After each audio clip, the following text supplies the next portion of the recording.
something that you really want and you are not able to achieve it, there's a good chance that there's something in your environment that is stopping you or preventing you. And if you are able to go after what you want, there's a very good chance that there is something in your environment that is supporting you. So your environment plays a very big role in helping you achieve your outcomes or preventing you from achieving them. Let's say, for instance, that I really want to read a book and I love to read books, but there is no place in my house where I can settle down with a book. There is no silence for me to read it. Let's say the books that I want to read are not available to me. So these are examples of ways in which the environment is not conducive to the result. So maybe I need to find a place in my house where I can sit and read a book. I need to find those books that I really want to read and look at other things that I might need from my immediate environment that will support me in the act of reading a book. So our environment usually has some things that support us and some things that prevent us. Let's look at a person who is surrounded by other people who are extremely fit. And he is lazy, he does not like to exercise, he likes to eat a lot of junk food. Slowly and steadily, as he looks at other people in the environment, he may start feeling, oh my God, look at these people.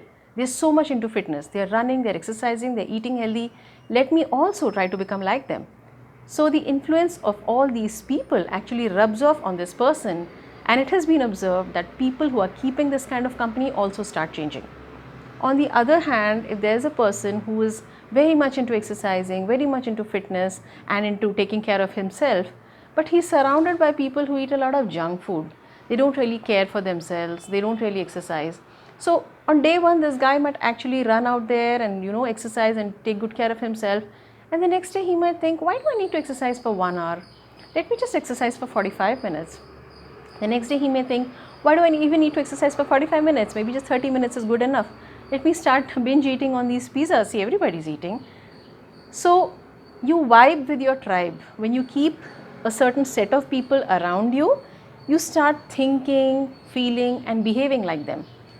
So if you want to achieve certain goals, it really helps for you to surround yourself with some people who have already achieved whatever it is that you want.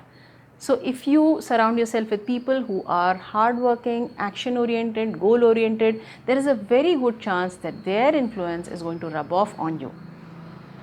So the environment needs to be conducive to the results.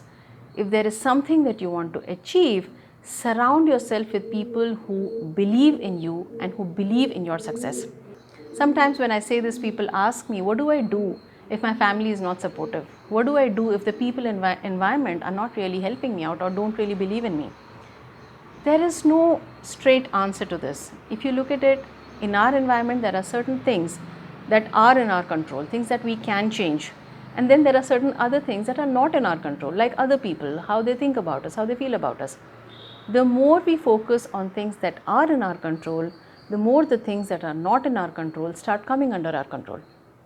So if there is something in my environment that does not work out for me, then I don't really need to focus on that. Maybe I need to focus on the other things that can be changed rather than beating my head on the things that cannot be changed. What are the 3 things in your environment that are supporting you and your outcomes? And if something had to be changed, what would you change and how will that help you?